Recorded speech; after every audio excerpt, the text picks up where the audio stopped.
पहला क्वेश्चन यहाँ पे देखते हैं। पहला क्वेश्चन यहाँ पे लिखा हुआ, देखिए यहाँ पे लिखा हुआ what is the validity of period of cheque. Cheque की वैधता अवधि होती है। इसमें आपको चार ऑप्शन दिया होगा। पहला ऑप्शन आपका यहाँ पे लिखा होगा 4 months from the date of issue. आपका दूसरा ऑप्शन है यहाँ पे 3 months from the date of issue. आपका तीसरा ऑप्शन है यहाँ पे 1 month from the date of issue. और चौथा ऑप्शन जो आपका दिया है अनलिमिटेड दिया है। तो इसका जो राइट आंसर हो जाएगा, आपका राइट आंसर हो जाएगा वी वाला, आपका 3 months from the date of issue. जिस दिन आपका चेक इशू होता है उसके बाद 3 महीने तक आपका चेक वैलिड होता है। उसके 3 महीने के बाद आपका चेक क्या हो जाता है, आपका इनवैलिड हो जाता है। यहाँ पे आपको चेक से रिलेटेड कम से कम टोटल 4 क्वेश्चन बहुत बार पूछे गए हैं। जनवरी से लेकर दिसंबर 2018 के बीच में 4 क्वेश्चन बहुत बार पूछे गए हैं।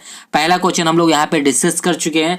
जो अगला 3 क्वेश्चन है आपके ऊपर एक वीडियो में देखेंगे, एक थंबनेल आ रहा होगा, वहां पे आपको 3 क्वेश्चन वहां पे डिस्कस किया जाएगा। थंबनेल में देख रहे होंगे पहला पॉइंट यहाँ पे लिखा हुआ है, पहला पॉइंट यहाँ पे लिखा हुआ मैक्सिमम अमाउंट ऑफ चेक। बहुत बार क्वेश्चन ये पूछता है कि मैक्सिमम अमाउंट ऑफ चेक कितना होता है, तो जो इसका आंसर हो जाएगा, इसका आंसर हो जाएगा नो लिमिट हो जाएगा। अब दूसरा पॉइंट यहाँ पे देखे लिखा होगा, दूसरा पॉइंट यहाँ पे देखिएगा minimum amount of cheque. Minimum amount of cheque भी बहुत बार पूछा जाता है, तो इसका भी आंसर हो जाएगा नो लिमिट हो जाएगा। तो अब चाहे मैक्सिमम पूछे चाहे मिनिमम पूछे, दोनों का आंसर क्या हो जाएगा, आपका नो लिमिट हो जाएगा। आपका तीसरा क्वेश्चन बहुत बार पूछा जाता है। तीसरा क्वेश्चन देखिएगा वहां पे लिखा हुआ है dot dot dot is a date cheque. आपको उसमें 4 ऑप्शन दिया होगा, उसमें से पूछेगा कौन सा आपका डेट चेक है। ऑप्शन में आपका पहला देखेंगे, ऑप्शन यहाँ पे लिखा हुआ पोस्ट डेटेड चेक, आपका जो पहला ऑप्शन लिखा है। दूसरा आपका जो ऑप्शन लिखा है स्टेल चेक। तीसरा ऑप्शन लिखा है आपका एंटी डेटेड चेक। और आपका जो चौथा ऑप्शन दिया है प्री डेटेड चेक। तो इसका जो राइट आंसर क्या हो जाएगा, आपका वी वाला आपका राइट आंसर हो जाएगा। जो आपका स्टेल चेक होता है उसे ही आप क्या बोलते हैं, डेड चेक बोलते हैं। तो इसका तीनों को आपका यहाँ पे देखिए चेक से रिलेटेड आपने 4 क्वेश्चन यहाँ पे डिस्कस किए। 4 क्वेश्चन बहुत बार आता है। अब चलते हैं अगले क्वेश्चन की तरफ। अगला क्वेश्चन यहाँ पे देखिएगा, अगला क्वेश्चन यहाँ पे लिखा है DNS in internet technology stands for. Internet technology में डीएनएस का पूर्ण अर्थ क्या है। डीएनएस का फुल फॉर्म यहाँ पे पूछा जा रहा है। आपको यहाँ पे 4 ऑप्शन दिया है। पहला ऑप्शन यहाँ पे लिखा हुआ है डायनेमिक नेम सिस्टम। दूसरा ऑप्शन यहाँ पे दिया है डोमेन नेम सिस्टम। आपका तीसरा ऑप्शन दिया है डिस्ट्रीब्यूटेड नेम सिस्टम। चौथा ऑप्शन दिया है आपका नन ऑफ एबव। तो यहाँ पे जो आपका आंसर हो जाएगा डीएनएस का जो फुल फॉर्म हो जाएगा, क्या हो जाएगा, आपका बी वाला ऑप्शन सही होगा। बी का डोमेन नेम सिस्टम इसका फुल फॉर्म हो जाएगा। तीसरा क्वेश्चन यहाँ पे देखते हैं। तीसरा क्वेश्चन आपका लिखा हुआ है maximum zoom percentage in MS power point. Power point में जूम का अधिकतम प्रतिशत है। यहाँ पे आपको 4 ऑप्शन दिया है। पहला ऑप्शन में आपको लिखा है 400। दूसरा ऑप्शन आपका लिखा है 600। आपका तीसरा ऑप्शन लिखा है उसमें 200 और चौथा ऑप्शन है 100। तो किसका राइट आंसर क्या हो जाएगा, आपका राइट आंसर जो हो जाएगा आपका 400% हो जाएगा। आपके जूम का प्रतिशत से आपके कम से कम 3 से 4 क्वेश्चन बहुत बार पूछे गए। आपके वीडियो के ऊपर एक थंबनेल आ रहा होगा, उसमें देखिए लिखा होगा जनवरी टू दिसंबर 2018। उसमें पहला पॉइंट आपने लिखा होगा कि यहाँ पे देखिएगा इस क्वेश्चन में क्या पूछा था, एमएस पावर पॉइंट के बारे में पूछा था। बट यहाँ पे पहला पॉइंट देखिएगा एमएस वर्ल्ड के बारे में बहुत बार पूछता है। एमएस वर्ल्ड के जूम प्रतिशत क्या है मैक्सिमम वाला। तो यहाँ पे देखिएगा एमएस, यहाँ पे पहला ऑप्शन देखिएगा, पहला पॉइंट एमएस वर्ल्ड लिखा हुआ है और मैक्सिमम जूम प्रतिशत, मैक्सिमम जूम प्रतिशत जो आपका एमएस वर्ल्ड में होता है कितना होता है, 500 होता है। आपका जो यहाँ पे दूसरा पॉइंट लिखा हुआ है, दूसरा पॉइंट यहाँ पे देखिए लिखा हुआ है एमएस पावर पॉइंट। तो एमएस पावर पॉइंट में जो आपका मैक्सिमम जो परसेंट होता है कितना होता है, आपका 400 होता है। जो हम लोग अभी क्वेश्चन डिस्कस किए हैं वही इसमें लिखा हुआ है, आपका कितना होता है, 400 होता है। तीसरा क्वेश्चन आपको ये भी बहुत बार पूछा जाता है कि एमएक्स एक्सेल में मैक्सिमम जूम प्रतिशत कितना है। तो एमएक्स एक्सेल में मैक्सिमम जो आपका जूम प्रतिशत होता है कितना होता है, 400 होता है। एमएस पावर पॉइंट और एमएस एक्सेल में दोनों का मैक्सिमम जो आपका जूम प्रतिशत होता है कितना होता है, आपका 400 होता है। आपका जो चौथा क्वेश्चन आपका ये पूछा जाता है, चौथा क्वेश्चन देखिए यहाँ पे लिखा हुआ the document can be zoomed maximum up to. जो आपका जो डॉक्यूमेंट को होता है, जो देखिए यहाँ पे लिखा है डॉक्यूमेंट का जो आपका हिंदी होता है ताबेज होता है, ताबेज को अधिकतम जूम कर सकते हैं। पहला ऑप्शन आपके यहाँ पे दिया 1.5, दूसरा ऑप्शन दिया है यहाँ पे 2, आपका तीसरा ऑप्शन दिया है 1 और पांचवा ऑप्शन दिया है 5। तो देखिएगा हम डॉक्यूमेंट यहाँ पे एमएस वर्ड के ऊपर देखिए पहला पॉइंट हम बताए थे, एमएस वर्ड पे आपका मैक्सिमम जूम वर्जन कितना होता है, 500% होता है। बट यहाँ पे देखिएगा ये क्वेश्चन आपको थोड़ा घुमा के पूछा है, बोला है कि जो document can be zoomed maximum up to.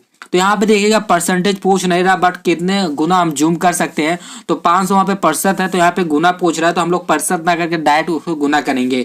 तो इसका जो राइट आंसर क्या हो जाएगा, डी वाला हो जाएगा।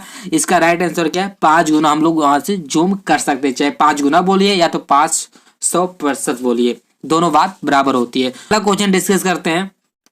5वां क्वेश्चन यहाँ पे देखते हैं। 5वां क्वेश्चन लिखा है कि वर्ल्ड वाइड वेब बनाया जाता है, मतलब कितने पेजों से मिलकर वो आपका वर्ल्ड वाइड वेब का निर्माण किया जाता है। आपका पहला ऑप्शन दिया है, पहला ऑप्शन आपका दिया है 1 पेज, सिर्फ 1 पेज से। दूसरा ऑप्शन दिया है 500 वेब पेज से। आपको जो आपका तीसरा ऑप्शन दिया है ओनली 100 वेब पेजेस से। आपको जो चौथा ऑप्शन दिया है मिलियंस ऑफ वेब पेजेस। तो इसका जो राइट आंसर हो जाएगा क्या हो जाएगा, डी वाला हो जाएगा। मिलियंस ऑफ वेब पेजेस को मिलाकर आपका वर्ल्ड वाइड वेब बनाया जाता है।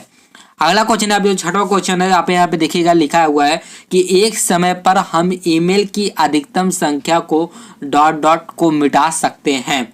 तो मिटा सकते हैं, यहाँ पे आपको 4 ऑप्शन दिया है।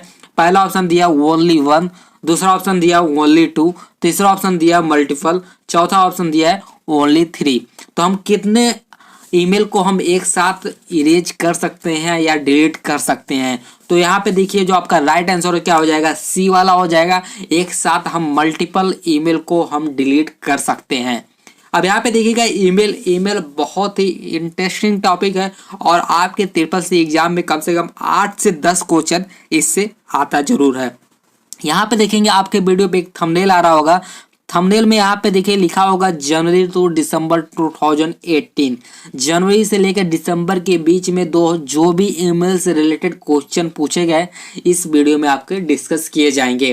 सबसे पहले पॉइंट यहाँ पे देखिएगा लिखा हुआ है। सबसे पहले आपका क्वेश्चन बहुत बार पूछता है कि ईमेल का फुल फॉर्म पूछता है। तो पहला यहाँ पे देखिएगा ईमेल का फुल फॉर्म क्या हो जाएगा, इलेक्ट्रॉनिक मेल हो जाएगा।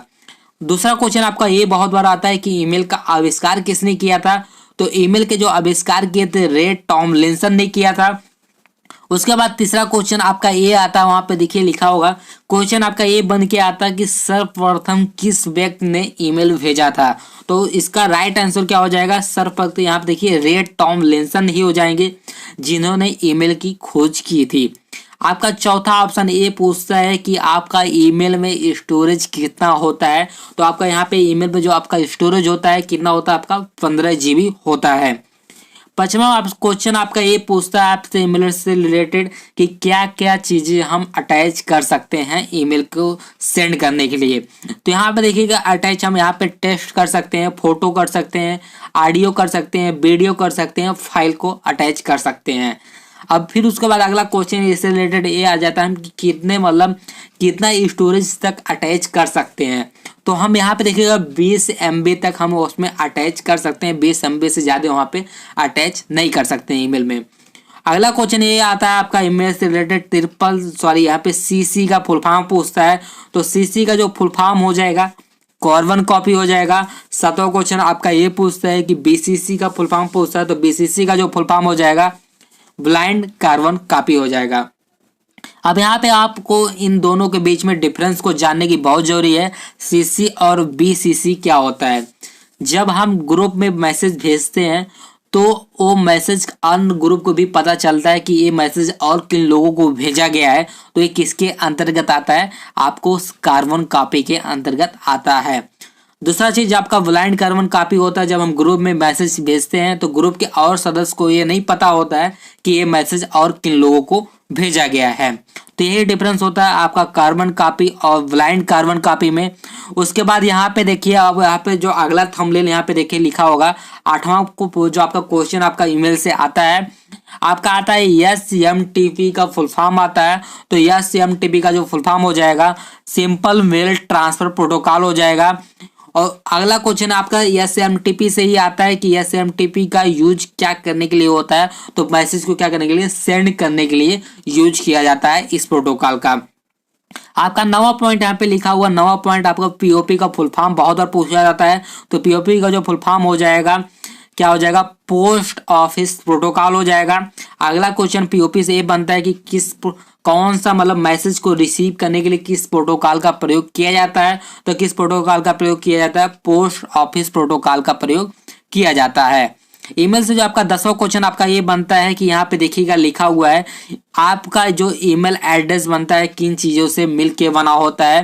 तो यहाँ पे देखिए आपका 10वां पॉइंट यहाँ पे लिखा होगा user name plus @of plus domain name, तीनों को मिलाकर आपका ईमेल एड्रेस का निर्माण होता है। ये आपका अगला क्वेश्चन ये भी आता है कि कौन सा सिंबल आपका यूजर नेम और डोमेन नेम को अलग करता है, तो कौन सा सिंबल हो जाएगा, आपका @ का सिंबल हो जाएगा। अगला क्वेश्चन इसमें ये बनता है कि आपका ईमेल एड्रेस में यूजर नेम पहले पाया जाता है कि बाद में पाया जाता है, तो इसमें ध्यान दीजिएगा आपका यूजर नेम पहले होता है, उसके बाद आपका @ सिंबल होता है, उसके बाद आपका डोमेन नेम होता है। अगला क्वेश्चन आपका इससे आता है कि आपका यूजर नेम आपका मैक्सिमम कैरेक्टर कितना होता है, मतलब कितने कैरेक्टर तक हो सकता है। तो जो आपका यूजर नेम होता है मैक्सिमम आपका 64 कैरेक्टर तक हो सकता है। और आपका अगला क्वेश्चन ये आता है कि आपका ईमेल एड्रेस जो है, आपका ईमेल एड्रेस मैक्सिमम कितने कैरेक्टर तक हो सकता है। तो आपका जो ईमेल एड्रेस होता है जो आपका मैक्सिमम जो होता है 255 कैरेक्टर से अधिक नहीं होना चाहिए, 255 ही इसका मैक्सिमम लिमिट है। अगला क्वेश्चन जो आपका यहाँ पे ग्रामर देखिएगा लिखा हुआ है कि स्पेस और कंटिन्यू डॉट ईमेल एड्रेस में नहीं पाया जाता, आप इसको ध्यान दीजिएगा, बहुत बार क्वेश्चन ये भी बनता है। क्वेश्चन जैसे ये बनता है कि आपका rom.1999@gmail.com बोलेगा कि क्या यह ईमेल सही है, तो क्या हो जाएगा, ये ईमेल क्या है, गलत है। क्यों गलत है, क्योंकि ईमेल में आपके कंटिन्यू डॉट नहीं पाए जाते हैं। और साथ में अगर आपका ऐसा ईमेल दे दिया हो जिसमें स्पेस हो तो वो भी आपका ईमेल एड्रेस क्या हो जाएगा, गलत हो जाएगा। तो हम ईमेल से रिलेटेड यहाँ से कम 15 से 20 क्वेश्चन डिस्कस किए हैं जो आपके जनवरी से दिसंबर के बीच में बहुत बार पूछे गए हैं। अब यहाँ पे अगला क्वेश्चन यहाँ पे देखते हैं, 7वां क्वेश्चन यहाँ पे देखते हैं। 7वां क्वेश्चन यहाँ पे लिखा हुआ है कंप्यूटर की शाब्दिक लंबाई किसमें मापा जाता है। यहाँ पे आपको 4 ऑप्शन दिया गया। पहला ऑप्शन आपका दिया हुआ है मीटर, दूसरा ऑप्शन दिया है मिलीमीटर, आपका तीसरा ऑप्शन दिया है बिट्स, चौथा ऑप्शन आपका दिया है बाइट्स। तो इसका राइट आंसर क्या हो जाएगा, आपका बिट्स हो जाएगा। जो कंप्यूटर की जो शाब्दिक लंबाई होती है आपके बिट्स में मापी जाती है। उसके बाद 8वां क्वेश्चन यहाँ पे देखिए, 8वां क्वेश्चन यहाँ पे लिखा हुआ है विश्व कंप्यूटर साक्षरता दिवस कब मनाया जाता है। आपको यहाँ पे 4 ऑप्शन दिया गया है। पहला ऑप्शन आपका 1 दिसंबर, दूसरा ऑप्शन आपका 2 दिसंबर, आपका तीसरा ऑप्शन आपका 3 दिसंबर, चौथा ऑप्शन आपको 4 दिसंबर। तो इसका राइट आंसर क्या हो जाएगा, आपको 2 दिसंबर को प्रत्येक साल 2 दिसंबर को विश्व कंप्यूटर साक्षरता दिवस मनाया जाता है। अब यहाँ पे देखिएगा आपको वीडियो में थंबनेल आया होगा, यहाँ पे देखिएगा, यहाँ पे हम चारों डेट के बारे में डिस्कस कर देते हैं। इस डेट में कौन सा आपका दिवस मनाया जाता है। तो आपको पहला पॉइंट यहाँ पे डिस्कस करना है। पहला पॉइंट यहाँ पे देखिएगा लिखा हुआ है 1 दिसंबर। 1 दिसंबर में आप लोग को लिखा होगा, पहला 1 दिसंबर के दिन आपको 2 चीजें मनाई जाती हैं। पहला क्या है, विश्व एड्स दिवस मनाया जाता है, और दूसरा क्या है, बीएसएफ की स्थापना दिवस मनाया जाता है। अगला पॉइंट यहाँ पे लिखा होगा 2 दिसंबर। 2 दिसंबर के दिन देखिएगा विश्व कंप्यूटर साक्षरता दिवस मनाया जाता है। दूसरा आपको उसी दिन क्या मनाया जाता है, राष्ट्रीय प्रदूषण नियंत्रण दिवस भी मनाया जाता है। उसके बाद अगला पॉइंट यहाँ पे लिखा हुआ है 3 दिसंबर। 3 दिसंबर को आपको जो मनाया जाता है विश्व विकलांग दिवस मनाया जाता है। 4 दिसंबर को आपका अगला पॉइंट जो लिखा हुआ है 4 दिसंबर। 4 दिसंबर को भारतीय नौसेना दिवस मनाया जाता है। तो अगला क्वेश्चन यहाँ पे डिस्कस करते हैं जो कि आपका यहाँ पे नवा क्वेश्चन यहाँ पे देखते हैं। नवा क्वेश्चन यहाँ पे लिखा हुआ है MS-DOS एक डॉट ऑपरेटिंग सिस्टम है। तो MS-DOS जो आपका है कितने बिट ऑपरेटिंग सिस्टम है, ये क्वेश्चन आपका पूछ रहा है। आपको यहाँ पे 4 ऑप्शन दिया गया है। पहला ऑप्शन आपका दिया है 64 बिट, दूसरा ऑप्शन दिया है आपको 128 बिट्स, तीसरा ऑप्शन दिया आपको 16 बिट्स, और चौथा ऑप्शन दिया आपको 32 बिट्स। तो इसका जो राइट आंसर हो जाएगा आपको, इसका राइट आंसर हो जाएगा आपको 16 बिट्स हो जाएगा। यहाँ पे देखिएगा आपको यहाँ पे जो आपका MS-DOS है, आपको इससे रिलेटेड कम से कम 4 से 5 क्वेश्चन बहुत बार पूछे जाते हैं। तो आपको देखेंगे यहाँ पे वीडियो में एक थंबनेल आ रहा होगा, वहां पे देखिए लिखा होगा जनवरी टू दिसंबर 2018। वहां पे देखिएगा पहला पॉइंट आपको ये लिखा है, बहुत बार क्वेश्चन ये पूछा जाता है MS-DOS का फुल फॉर्म बहुत बार पूछता है। तो MS-DOS का जो फुल फॉर्म हो जाएगा माइक्रोसॉफ्ट डिस्क ऑपरेटिंग सिस्टम हो जाएगा। दूसरा क्वेश्चन ये पूछा जाता है कि आपको यहाँ पे देखिएगा किस कंपनी द्वारा बनाया गया था। तो यहाँ पे देखिएगा यह 1981 में माइक्रोसॉफ्ट द्वारा और आईबीएम द्वारा, माइक्रोसॉफ्ट यहाँ पे देखिएगा हुआ यहाँ पे गलत लिखा है, माइक्रोसॉफ्ट और आईबीएम दोनों द्वारा मिलकर संयुक्त रूप से तैयार किया गया एकल ऑपरेटिंग सिस्टम है। तो यहाँ पे देखिएगा सिंगल यूजर इंटरफेस, यह आपका क्या कहते हैं, एकल ऑपरेटिंग सिस्टम है, आप इसे भी ध्यान दीजिएगा। अगला क्वेश्चन आपका यहाँ पे देखिए, तीसरा पॉइंट यहाँ पे लिखा हुआ है कि यहाँ पे एमएस डॉस एक 16 बिट ऑपरेटिंग सिस्टम है। यही क्वेश्चन आपका पूछा था कि एमएस डॉस कितने बिट ऑपरेटिंग सिस्टम है, तो हमारा क्या राइट आंसर हो गया था, 16 बिट ऑपरेटिंग सिस्टम है। चौथा क्वेश्चन यहाँ पे लिखा हुआ है कि ये बहुत बार क्वेश्चन ये भी पूछा गया है कि इस ऑपरेटिंग सिस्टम में चित्र या ग्राफ यानी GUI नहीं बनाए जा सकते हैं। बहुत बार पूछता है कि कौन सा ऑपरेटिंग सिस्टम GUI पे बेस नहीं है, तो हमारा राइट आंसर क्या हो जाता है, एमएस डॉस हो जाता है।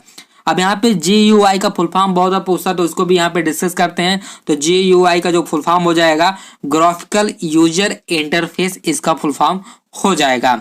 अब चलते हैं 10वें क्वेश्चन की तरफ। यहाँ पे 10वां क्वेश्चन देखते हैं। 10वां क्वेश्चन आपका लिखा हुआ पब्लिक डोमेन सॉफ्टवेयर है। यहाँ पे आपको 4 ऑप्शन दिया गया है। पहला ऑप्शन आपको दिया गया पब्लिक द्वारा बनाया गया सॉफ्टवेयर, दूसरा ऑप्शन दिया है माइक्रो सॉफ्टवेयर, तीसरा ऑप्शन दिया है आपको सरकारी सॉफ्टवेयर, चौथा ऑप्शन दिया है इंटरनेट पर मुफ्त में उपलब्ध सॉफ्टवेयर। तो इसका राइट आंसर क्या है, मुझे इस वीडियो के नीचे कमेंट बॉक्स में करके बताइएगा कि इसका राइट आंसर क्या होगा। इस क्वेश्चन का आंसर मैं अगले वीडियो में डिस्कस करूंगा, तो आप हमारे वीडियो के साथ